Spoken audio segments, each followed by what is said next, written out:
పేరు పేరున నాయకుల నమస్కారాలు. శాసనసభలో ఈరోజు ప్రభుత్వం ప్రవేశపెట్టినటువంటి బడ్జెట్ ఎదుగుతే కాంగ్రెస్ పార్టీ కేవలం ఎన్నికల సమయంలోనే కాదు, అధికారంలోకి వచ్చిన తర్వాత అధికారికంగా కూడా ప్రజల్ని మోసం చేసే విధంగా మాట్లాడుతుందని నిరూపించుకున్నారు. రాష్ట్ర ఆర్థిక శాఖ మంత్రి, ముఖ్యమంత్రి గారు బడ్జెట్ ప్రవేశపెడుతూ కొన్ని మాట్లాడినటువంటి మాటలంటే శాసనసభలో ఉన్నటువంటి మాకే ఆశ్చర్యం వేసింది.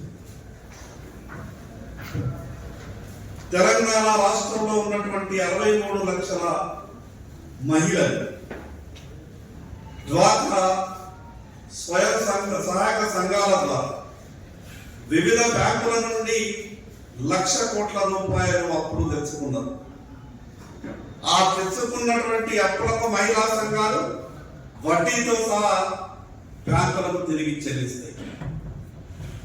దానికి ఆర్థిక శాఖ మంత్రి గారు బడ్జెట్ ప్రవేశపెడుతూ మధ్యలో మాట్లాడతారు, 1,00,000 కోట్ల రూపాయలు మహిళా సంఘాలకు మేము ఆర్థిక సహాయం చేసినాము అని అంటారు. మాకైతే అర్థం కాదు. ఆ మహిళా సంఘాలు బ్యాంకుల నుండి నేరుగా తీసుకున్నటువంటి అప్పులకు తెలంగాణ రాష్ట్ర బడ్జెట్ కు ఏ సంబంధం ఉన్నదో ఈ రాష్ట్ర ఆర్థిక మంత్రి గారే సమాధానం చెప్పాలి. మరి అదేవిధంగా కేంద్ర బడ్జెట్ మొన్న పెట్టిన తర్వాత నిన్న తెలంగాణ శాసనసభలో కాంగ్రెస్ పార్టీ ప్రభుత్వం వ్యవహరించినటువంటి తీరు చూస్తే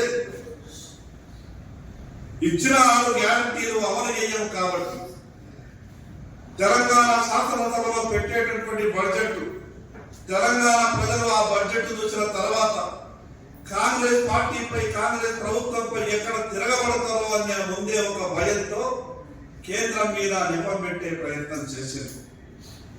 26,000 కోట్ల పైసలు సాయం చేస్తున్నటువంటి triple road, regional ring road మీద అంత గొప్ప సాయం చేసినా కూడా నిన్న శాసనసభలో మాట్లాడారు. వ్యతిరేకంగా తీర్మానం చేసే ప్రయత్నం చేస్తారు. మరి ఈ రోజు తెలంగాణ రాష్ట్ర శాసనసభలో ప్రవేశపెట్టినటువంటి బడ్జెట్ మీద మీరే అనుకున్నట్టు ప్రజలు అలా చెయ్యాలని భావిస్తే ఈ రాష్ట్రంలో ఉన్నటువంటి 33 జిల్లాలలో 31 జిల్లాలలో నిరసన కార్యక్రమాలు తెలియజేసే విధంగా ఈరోజు తెలంగాణ రాష్ట్ర బడ్జెట్ ఉన్నది. మరి అదేవిధంగా బీసీల గురించి చాలా గొప్పగా మాట్లాడింది. మొన్న జరిగినటువంటి శాసనసభలో బీసీ గణనీయంతో ఇప్పటి వరకు ఉన్నటువంటి పార్టీలు కానీ ప్రభుత్వాలు కానీ బీసీలకు న్యాయం చేయలేదు.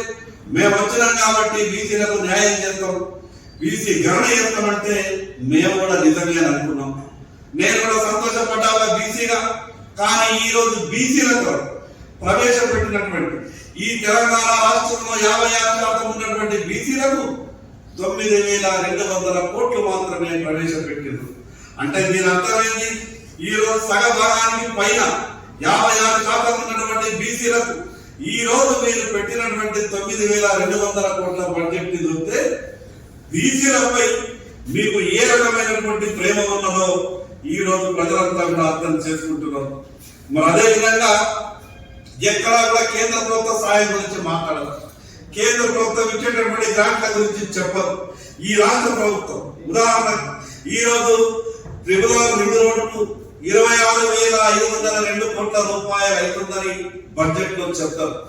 దానికి రాష్ట్ర ప్రభుత్వం 1,525 కోట్ల రూపాయలు ఇస్తుందని మాట్లాడతారు, ప్రతిపాదిస్తున్నామని చెప్తారు.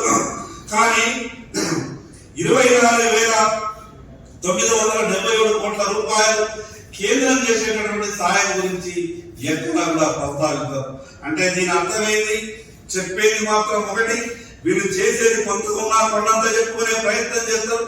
కేంద్ర ప్రభుత్వం కొండంత సాయం చేసినా కూడా దాన్ని శ్రీమంతో కూడా సభలో ప్రస్తావించే ప్రయత్నం చేయలేదు. అదేవిధంగా గృహజ్యోతి పథకం చాలా గొప్పగా చెప్పింది. కాంగ్రెస్ ప్రభుత్వం అధికారంలోకి రాగానే ఈ రాష్ట్రంలో ఉన్నటువంటి 92 లక్షల ఇళ్లకు 200 యూనిట్లు ఉచితంగా ఇస్తామని చెప్పారు. చెప్పిండ్రు కదా, ఏమైనా ప్రభుత్వంలో వచ్చిండ్రు మరి అమలు ఎప్పుడు చేస్తారని మేము మొన్న జరిగినటువంటి శాసనసభలు అడిగితే మేము మొన్ననే వచ్చినాం కదా, అందరికి ఇచ్చే బాధ్యత మాది అన్నారు. ఈ రోజు ఏం చెప్తా ఉన్నారు? ఈ 200 యూనిట్లు ఈ రాష్ట్రంలో కేవలం 36 లక్షల ఇళ్లకు మాత్రమే ఇస్తామంటారు. ఎన్నికల సమయంలో 95 లక్షలు 93 లక్షల ఇళ్లకు ఇస్తామన్నారు. ఇప్పుడు వచ్చే వరకేమో దాదాపు 70% ఇళ్లకు మేము ఇచ్చే పరిస్థితి లేదు అనే విధంగా మాట్లాడుతూ ఉన్నారు. ఆ రోజు మేము అడిగినాం 200 యూనిట్లు మీరు ఉచితంగా ఇస్తామన్నారు. 210 యూనిట్ల బిల్లు అయితే మీరు 10 యూనిట్లకు మాత్రమే బిల్లు వసూలు చేయాలను. కానీ ఈ రోజు ఏం మాట్లాడుతున్నారు? 201 యూనిట్ అయినా వాళ్ళు అర్హులు కాదు, 201 యూనిట్ కూడా మేము బిల్లులు వసూలు చేస్తామనే విధంగా మాట్లాడుతూ ఉన్నారు. మరి అదే విధంగా ప్రధానమంత్రి ఫసల్ బీమా గురించి మేము ఆ రోజు చెప్పినాం. కేంద్ర ప్రభుత్వం ప్రవేశపెట్టినటువంటి ప్రధానమంత్రి ఫసల్ బీమా ద్వారా ఈ రాష్ట్రంలోని రైతులందరికీ లాభం జరుగుతుంది, ఈ రాష్ట్రంలోని రైతులందరికీ మంచి జరుగుతుంది అంటే ఆ పథకంలో భాగస్వామ్యం అవుతున్నామని చెప్పిండ్రు. కానీ ఈ 8 లక్షల మందికి ఆ పథకంలో భాగస్వామ్యం కల్పిస్తున్నారు. ప్రభుత్వ వాటా రైతు వాటా కలిపి బడ్జెట్ లో ఎంత ప్రతిపాదించారు ఎక్కడ కూడా చెప్పలేదు.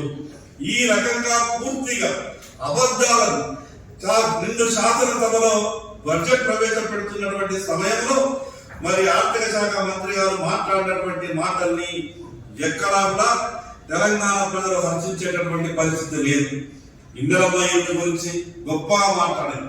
గత ప్రభుత్వాలు కట్టియలేదు, కేంద్ర ప్రభుత్వం సాయం చేయలేదని మాటలు మాట్లాడుతూ ఇందిరమ్మ ఇల్లు నియోజకవర్గానికి 3500 ఇల్లు కట్టిస్తామని చెప్తారు. 45 లక్షల ఇల్లు రాష్ట్రంలో వాడతామంటారు. మరి ఎట్లా కడతారు? దానికి ఉన్నటువంటి ఇప్పుడు ఒక్క విషయం, కాంగ్రెస్ పార్టీ కాంగ్రెస్ ప్రభుత్వంలో ఉన్నటువంటి పెద్దలు గతంలో జరిగినటువంటి విషయాన్ని కొంత అనుభవంలోకి తీసుకోవాలి.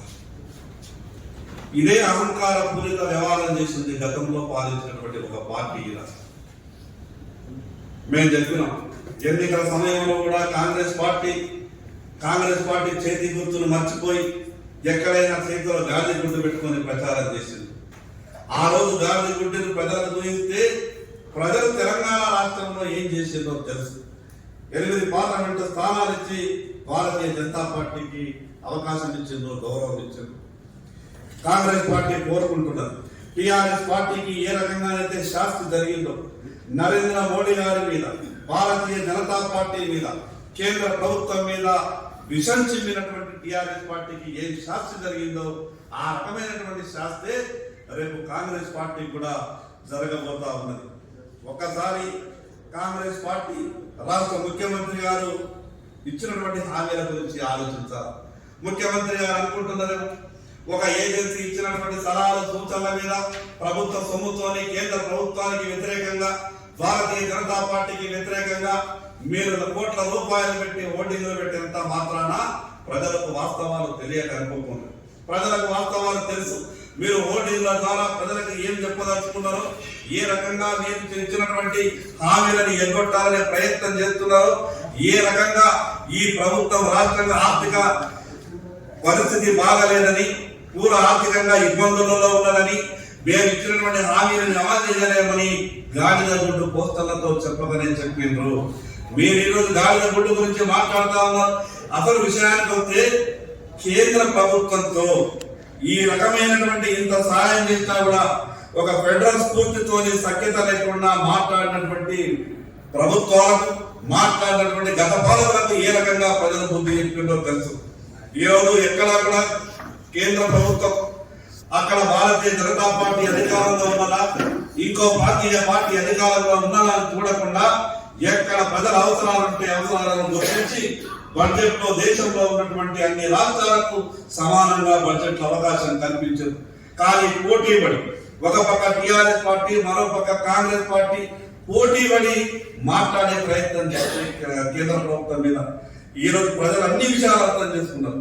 కేవలం ప్రభుత్వ సొమ్ముతోని ఆ రకమైనటువంటి ఓటింగ్లు పెట్టించినంత మాత్రాన ప్రజలకు వాస్తవాలు తెలియాలనుకుంటే అది కాంగ్రెస్ పడుతున్నటువంటి పొరపాటే.